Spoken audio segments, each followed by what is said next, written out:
தடுப்பூசிலாம் போடுறோம். ஏன் தடுப்பூசி போடுறோம்? ஏன் தேவை வந்தது? நம்ம நோய்களை தருகிற உணவுகளை சாப்பிடுகிறோம். அதனால தான் நமக்கு தடுப்பூசி தேவை.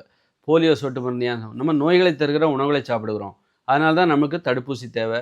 தடுப்பு மருந்து. இப்போ குழம்புங்கிறது என்னது? அது தடுப்பு மருந்து அது. குழம்புல என்ன இருக்கு? வெந்தயம், சீரகம், கொத்தமல்லி, அப்புறம் தனியா, பெருங்காயம், கடுகு, இஞ்சி, சுக்கு இதெல்லாம் மருந்து. ஏன் மருந்த ஊத்தி சோத்துல ஊத்தி சாப்பிடுற? சோறுங்கிறது நோயை தரும். அதனால் சோறு சாப்பிடுவதால் உனக்கு ஏற்படுகிற நோயை முன்கூட்டியே தடுப்பதற்காக நீ என்ன பண்ணுற? மருந்து, தடுப்பு மருந்து தான் அந்த குழம்பு. வத்த குழம்பு, மீன் குழம்பு எல்லாத்துலேயும். மீன் சாப்பிட்டா நோய் வரும். அந்த மீனும் நோயை தரும். அதில் மருந்தை கலக்கிடுற. வெந்தயம், சீரகம், ஓமம், சுக்கு, கரிஞ்சீரகம், கொத்தமல்லி அப்படின்னு சொல்லி சுக்கு, இஞ்சின்னு சொல்லிட்டு அதில் மருந்து அரைச்சி அதை குழம்பா மாற்றி நோயை தருகிற உணவுகளை சாப்பிடுவதால் இவர்கள் என்ன பண்ணுகிறார் என்றால் பிற்காலத்தில் நோய்கள் வராமல் இருப்பதற்காக குழம்பு என்கிற பெயரில் தடுப்பு மருந்தை செய்து சோத்தில் ஊற்றி சாப்பிடுகிறார்கள். இதுதான் அப்போ பிற்காலத்தில் நமக்கு இது பெரியம்மை நோய், தட்டம்மை நோய், போலியோ நோய் எல்லாத்துக்கும் இந்த உணவு தான் காரணம். இந்த உணவு ஏற்படுத்துகிற விளைவு தான் காரணம். இந்த உணவால் நமக்கு இந்த நோய்கள் வரும், இந்தந்த நோய்கள் வரும், போலியோ வரும், அம்மை நோய் வரும், தட்டம்மை நோய் வரும். அதனால் அதை தடுப்பதற்காக என்ன பண்ணுறோம்? தடுப்பூசி போடுறோம். அப்புறம் நம்ம என்ன பண்ணுறோம்? தினசரி உணவில் கடுகு, வெந்தயம், சீரகம் இப்படி உணவுகளை அந்த மருந்துகளை அரைத்து குழம்பாக மாற்றி அதை நம்ம சாப்பிட்டுட்ருக்கோம்.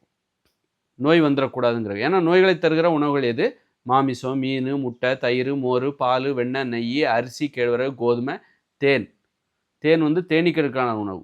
அது நமக்காக ஒன்றும் தேடலை, கஷ்டப்பட்டு தேடி வைக்கலை. நீ எடுத்து நக்கிறதுக்காக அது தேடலை. மனுஷங்க வருவாங்க நக்கிட்டு போவாங்க அப்படிங்கிறதுக்காக. அப்போ இப்படி நாம் உண்ணுகிற உணவு நோய்களை தரக்கூடியது. அதை தடுப்பதற்காகத்தான் அதை சாப்பிட்டால் என்னென்ன நோய் வரும்? போலியோ வரும், அம்மை நோய் வரும், சுகர் வரும், ஆஸ்மா வரும், வீசிங் வரும். இந்த மாதிரி நோய்களை தடுப்பதற்காக தான் நம்ம என்ன பண்ணுறோம்? குழம்புங்கிற பேரில் மருந்து அரைச்சி செரிமான குறைபாடு வரும், மலச்சிக்கல் வரும், அப்படி நிறைய நோய் வரும். அப்படிங்கிறதுக்காக தான் சளி பிடிக்கும். இப்படி அப்போ செரிமான குறைபாடு பட்டால் உடல் பருமன் ஏற்படும், மூட்டி வலி வரும். அதனால் என்ன பண்ணுறோம்? மருந்துங்கிற பேரில் மருந்து அரைச்சி குழம்பா மசாலாங்கிற அந்த குழம்பை அரைச்சி கறி குழம்புலையும் அந்த கசகசா அது இதுன்னு சொல்லி சீரகம் அது இதுன்னு சொல்லி கறி மசாலான்னு சொல்லி எல்லாம் மருந்து.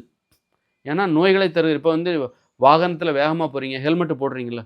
வாகனத்தில் போனாலே ஹெல்மெட்டு போடணும். நடந்து போகிறவங்களுக்கு ஹெல்மெட்டு தேவையில்லை. அதுபோல் தான் நாம் நோய்களை தருகிற உணவுகளை சாப்பிடுகிறோம். விபத்துகளை தருகிற விதமாக நம்ம வேகமாக போகும்போது, வாகனத்தில் போகும்போது நமக்கு ஹெல்மெட்டு தேவை, சீட் பெல்ட் போடணும்.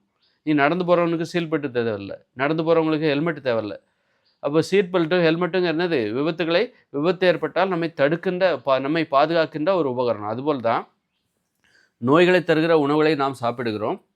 அதனால் அதை தடுக்கும் விதமாக, அதனால் பிற்காலத்தில் என்னென்ன நோய் வரும்? மலச்சிக்கல் ஏற்படும், உணவு செரிமான குறைபாடு ஏற்படும், அல்சர் வரும். அதை தடுக்கும் விதமாக நம்ம என்ன பண்ணுறோம்?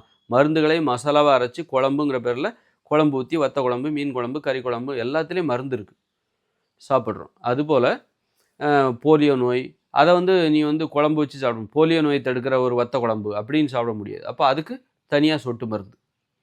அதுவும் போலியோ நோய் எப்படி வருது? இந்த மாதிரி அரிசி, கேழ்வரகு, கோதுமை நோய்களை தருகிற இந்த உணவுகளை சாப்பிட்டதால் தான் மனிதர்களுக்கு போலியோ நோயெல்லாம் வருது. தட்டம்மை, பெரியம்மை, சின்னம்மை, கொரோனா கூட இந்த உணவு முறைகள் தான். கண்ட மசாலா உணவு, அரிசி, கேழ்வரகு, கோதுமை இது எல்லாமே நோயை தருகிற ஒரு உணவுகள்.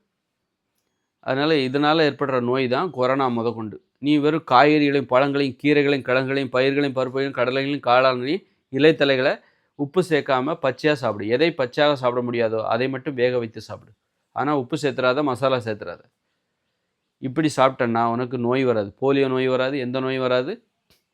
எளிமையாக தான் வாழ்வா, ஆரோக்கியமாக வாழ்வா, மகிழ்ச்சியாக, ஒழுக்கமாக இரு.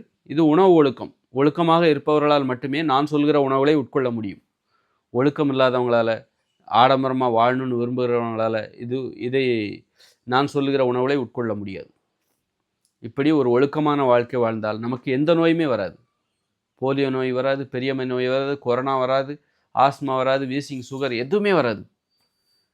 அதனால் இந்த நோய் உள்ளவங்க நான் சொல்லுகிற உணவுகளை சாப்பிட்டு பாருங்கள்.